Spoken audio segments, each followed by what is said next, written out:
இன்றைக்கி நம்ம சேனலில் மட்டன் லிவர் வச்சு சூப்பரான ஃப்ரை எப்படி பண்ணலாம் அப்படிங்கிறத பார்க்கலாம். மட்டன் லிவர் ஃப்ரை பண்ணுறதுக்கு நான் இன்றைக்கி ஒரு 1/4 கிலோ அளவு மட்டன் வாங்கி இந்த மாதிரி சின்ன சின்ன துண்டுகளாக கட் பண்ணி வச்சுருக்கேன். இந்த மட்டனில் நமக்கு ஸ்மெல் வராமல் இருக்க நீங்கள் கொஞ்சம் வினிகரும் உப்பும் போட்டு கழுவுனீங்கன்னா உங்களுக்கு அந்த நான்வெஜ் ஸ்மெல் இருக்காது. அந்த மாதிரி அதை நல்லா கழுவி எடுத்துருங்க. இனி மட்டன் லிவர் ஃப்ரைக்கு தேவையான மசாலா ரெடி பண்ண ஆரம்பிச்சிடலாம். அதுக்கு ஒரு மிக்ஸி ஜார் எடுத்துக்கோங்க. அதில் ஒரு சின்ன துண்டு இஞ்சி, அப்புறம் ஒரு 3 பல்லு பூண்டு,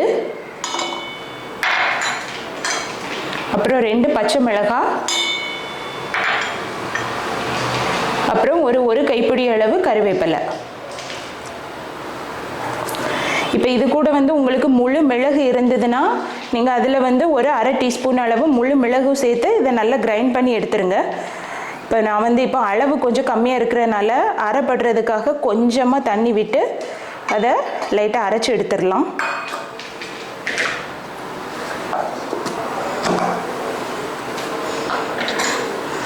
பாருங்கள், இந்த மாதிரி கொஞ்சம் துருதுருன்னு இருக்கிற மாதிரியே அரைச்சி எடுத்துக்கோங்க. ஓகேவா? இனி நம்ம மட்டன் லிவர் ஃப்ரை செய்ய ஆரம்பிச்சிடலாம். இப்போ லிவர் ஃப்ரை பண்ணுறதுக்கு ஒரு 2 டேபிள் ஸ்பூன் அளவு தேங்காய் எண்ணெய் எடுத்துக்கோங்க. உங்ககிட்ட தேங்காய் எண்ணெய் இல்லை அப்படின்னா வேறு ஏதாவது குக்கிங் ஆயில் எடுத்துக்கோங்க. இப்போ இதில் பொடியாக நறுக்கி வச்ச ஒரு மீடியம் சைஸ் பெரிய வெங்காயம் எடுத்திருக்கேன். அந்த பெரிய வெங்காயத்தை இதில் போட்டு நல்லா வதக்கிடலாம். நான் 1/4 கிலோனால ஒரு பெரிய வெங்காயம் எடுத்திருக்கேன்.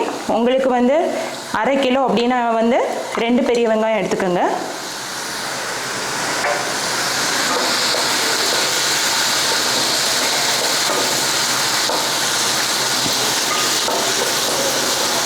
இது கூடவே நம்ம மிக்ஸி ஜாரில் அரைச்சி வச்சோம்ல அந்த இஞ்சி பூண்டு பச்சை மிளகாய் அந்த மசாலாவை இதில் சேர்த்துடலாம்.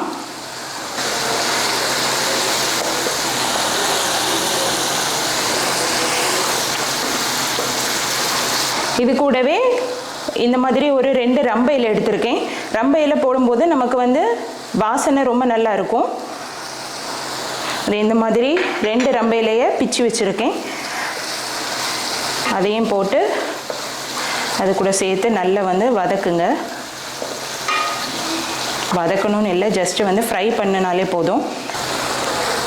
வெங்காயம் ரொம்ப பொன்னிறமாக வதங்கணும் அப்படின்லாம் இல்லை.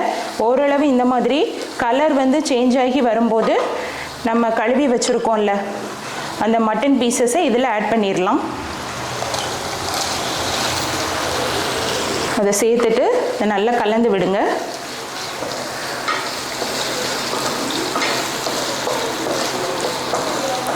ஸ்டவ்வை மிதமான சூட்டில் வச்சுக்கோங்க.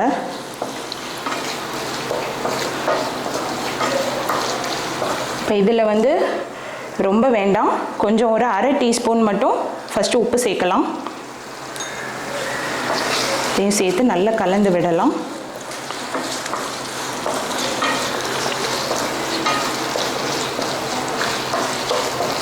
இப்போ இது மீடியம் ஃப்ளேமில் ஒரு 2-3 நிமிஷம் இந்த வெங்காயத்தோடு சேர்ந்து இந்த மட்டன் லிவர் கொஞ்சம் குக் ஆகட்டும்.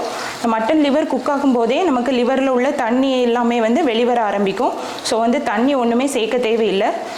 ஜஸ்ட் இந்த மாதிரி ஒரு 2-3 நிமிஷம் மீடியம் ஃப்ளேமில் வச்சு லைட்டாக குக் பண்ண விடுங்க.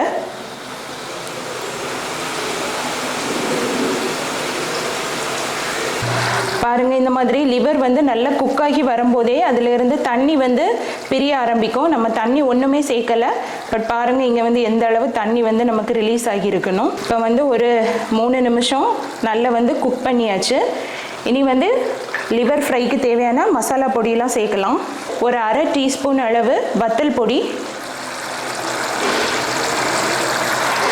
ஆல்ரெடி நான் 2 பச்சை மிளகாய் சேர்த்துருக்கேன். ஸோ ஒரு 1/2 டீஸ்பூனை விட கம்மியான அளவு வத்தல் பொடி சேர்த்தாலே போதும்.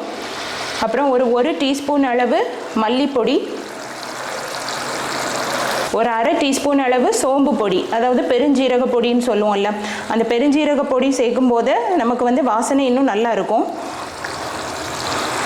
உங்ககிட்ட கரம் மசாலா பொடி இருந்ததுன்னா அது வேணும்னா ஒரு 1/2 டீஸ்பூன் எடுத்துக்கோங்க. இந்த பெருஞ்சீரக பொடிக்கு பதிலாக அந்த கரம் மசாலா பொடி சேர்த்துக்கலாம். கூடவே ஒரு டீஸ்பூன் அளவு மிளகு பொடி. இதில் வந்து மிளகு பொடி தான் நான் அதிகமாக சேர்த்துருக்கேன். இது எல்லாத்தையும் சேர்ந்து நல்லா கலந்து விடலாம்.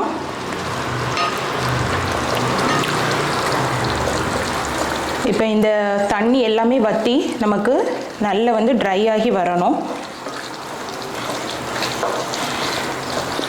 உப்பு ஆல்ரெடி 1/2 டீஸ்பூன் தான் போட்டோம். இப்போ வந்து ஒரு 1 டீஸ்பூன் அளவு உப்பு சேர்க்கலாம். இதை சேர்த்து நல்லா கலந்து விடுங்க. உப்பு தேவைன்னா இறக்குறதுக்கு முன்னாடி செக் பண்ணி சேர்க்கலாம். மொத்தமாக வந்து 1 டீஸ்பூன் அளவு உப்பு சேர்த்துருக்கேன்.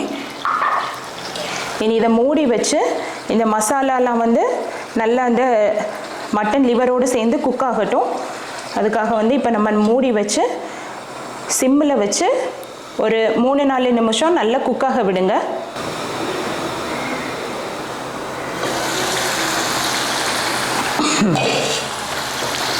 ஒரு 4 நிமிஷம் வந்து மூடி போட்டு மிதமான சூட்டில் இல்லை, நம்ம வந்து சிம்மில் உள்ளதுலே ரொம்ப சிம்மில் வச்சு குக் பண்ணியிருக்கோம். இன்னும் வந்து இந்த கிரேவியில் உள்ள அந்த ஈரப்பதம்லாம் கொஞ்சம் இருக்குது. ஆக்சுவலாக வந்து அந்த மசாலாவும் எண்ணெயும் தான். இது வந்து இன்னும் கொஞ்சம் ட்ரை பண்ணி எடுக்கலாம். ஸோ வந்து மிதமான சூட்டில் வச்சு இதை வந்து நல்லா கலந்து விட்டுட்டே இருங்க. உங்களுக்கு இந்த ஸ்டேஜில் வேணும், கொஞ்சம் ஊற்றி சாப்பிட்றது மாதிரி வேணும்னா நீங்கள் இந்த ஸ்டேஜில் எடுத்துடலாம்.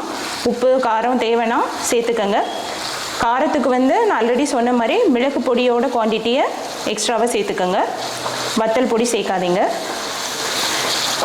மீடியமில் வச்சு இந்த மாதிரி நல்லா கலந்து விட்டுட்டே இருங்க.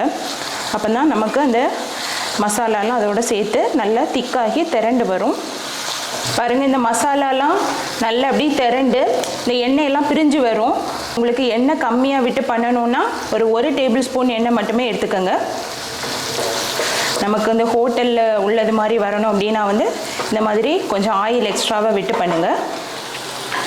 இனி ஸ்டவ் ஆஃப் பண்ணுறதுக்கு முன்னாடி ஒரு கைப்பிடி அளவு கருவேப்பிலை அதை போட்டு லைட்டாக மிக்ஸ் பண்ணிவிட்டு ஸ்டவ் ஆஃப் பண்ணலாம்.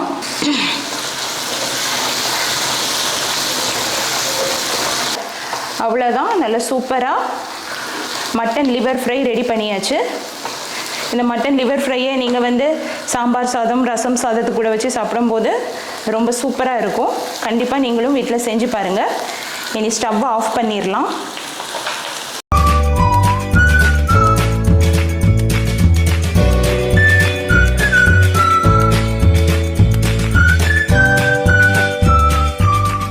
அவ்வளோதாங்க, மட்டன் லிவர் ஃப்ரை எப்படி செய்யலாம் அப்படிங்கிறத பார்த்தோம். இந்த வீடியோ உங்கள் எல்லாருக்குமே பிடிச்சிருக்கும்னு நம்புகிறேன். இந்த வீடியோ உங்களுக்கு பிடிச்சிருந்ததுன்னா என்னோட சேனலை மறக்காமல் லைக் பண்ணி ஷேர் பண்ணி சப்ஸ்கிரைப் பண்ணுங்கள். நெக்ஸ்ட்டு ஒரு சூப்பரான வீடியோவில் உங்கள் எல்லாரையுமே மீட் பண்ணுறேன். Until then, bye from Soumya. Tata.